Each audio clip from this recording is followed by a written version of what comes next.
everyone. Welcome to our 5-minute reviews. This is Megabonk, where you go from this to this.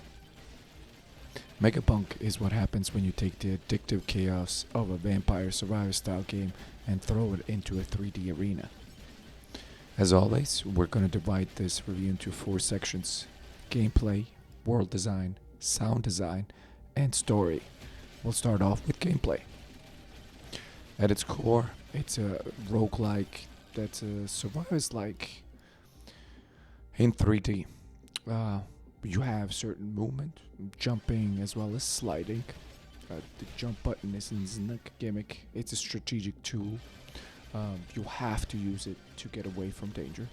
Also, I think the devs was just tired of games with dedicated hop buttons. I mean, my character has a triple jump from time to time, and you could probably join the NBA with how high they jump. The build variety is where the game truly shines. You start with a pea shooter, and 10 minutes later, you got a bazooka, you got swords, you got homing bananas. The progression loop is dangerously effective. It's just one more run type of game. But it is also set in 3 dimensions, which remind me of the PS1 era. Overall, the gameplay is a 10 out of 10. And that brings me to world design. Megabonk currently keeps it lean with distinct biomes, but it's used very well. The levels are procedurally generated, which helps keep things fresh. But the real star is the verticality. Hills, ramps, cliffs. Suddenly, positioning isn't just left and right, it's up and down. It encourages actual exploration instead of just running around in circles. You're not just trying to survive, you're trying to find the next power-up, you're trying to find the next shrine, the next microwave to duplicate an item. Visually, it embraces a sort of unpolished aesthetic. Think early 2000s, the PS1 era. Does it look like a AAA game? No. Does it feel intentional? Absolutely. The enemies look a certain way because that is the actual art design behind the game. So I like it.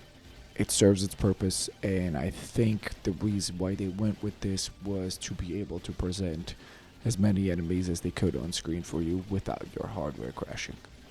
While I do wish there were more levels for variety, the sheer strategic depth and the 3D space adds to the game.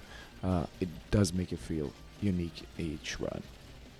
Overall, an 8 out of 10 for world design. Now let's talk about the sound design. The sound design is loud, satisfying, and intentionally abrasive.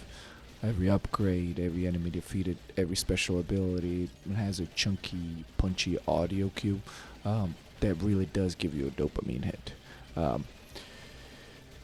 Nothing like when you open up a chest and it does a spin for the next item you get a satisfying sound.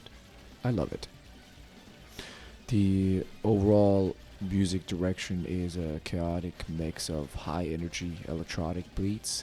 It really matches the on-screen insanity quite well. And overall, the sound design, in my opinion, is top notch for the game and for what the game is. So it's a 10 out of 10 for that. And finally, let's discuss story. Well, the story is there isn't one. Unless you count the epic, tragic tale of my long hour run that ended because I got too greedy and I needed to get that last power up before going into the portal. Other than that, there's really not much of a story. The true narrative of the game is the uniqueness to every individual run, and you will experience that yourself. It combines unique characters with unique weapons, tomes, power-ups, which all builds into this one frantic, unique run every time you try. There are several characters that you can unlock. There are several weapons, tomes, different types of power-ups. Everything is unlockable. The game is meant to be replayed. So this is a very deep, satisfying roguelike. I highly recommend it. I would give this game a 9 out of 10. Thank you for watching. If you like this video, please subscribe. Thank you very much. Y'all have a great day and take care of yourselves.